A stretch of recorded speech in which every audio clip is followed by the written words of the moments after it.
இது பாருங்க முன்னாடி பெருக்கவே இல்லை. நம்ம வந்து கேட்ட உடனே வந்து பெருக்கிற மாதிரி நடிக்கிறாங்க.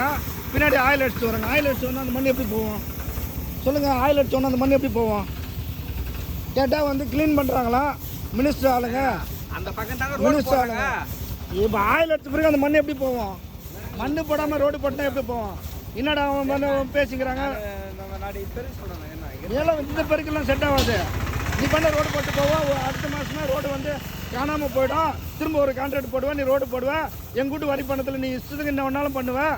அதுக்காக உங்களை மினிஸ்டர் வந்து தேர்ந்தெடுத்து வச்சுக்கிறோம். அதுக்காக ரோடு கான்ட்ராக்ட்லாம் மினிஸ்டர் தான் எடுக்கணும்னு ஏதாவது அவசியம் இருக்காண்ணா? வேற எவனும் நல்லா செய்கிறோம் நம்ம தமிழ்நாட்டில் கிடையாதாண்ணா? வேற எவனும் தமிழ்நாட்டில் கிடையாதா? மினிஸ்டர் நாங்கள் வேலை ரோடு போடுற வேலை தானா?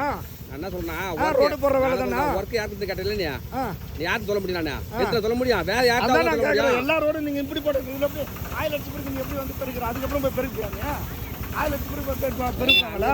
வந்து ரோடு போட்டு வச்சியாங்க. ஆயில் அடிச்சு பிறகு பெருக்குவாங்களா?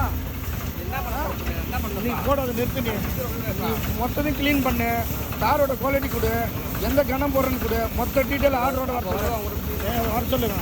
இது வண்டி நிறுத்துங்க. நீ பண்ணு கார் எடுத்துட்டு வரீங்க பெருக்காம. எப்படி அது அப்போ கார் எடுத்துட்டு மண் எடுத்துட்டு நீங்கள் பெருக்குங்களா?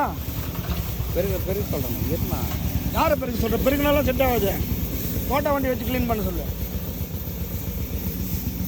இவரு என்ன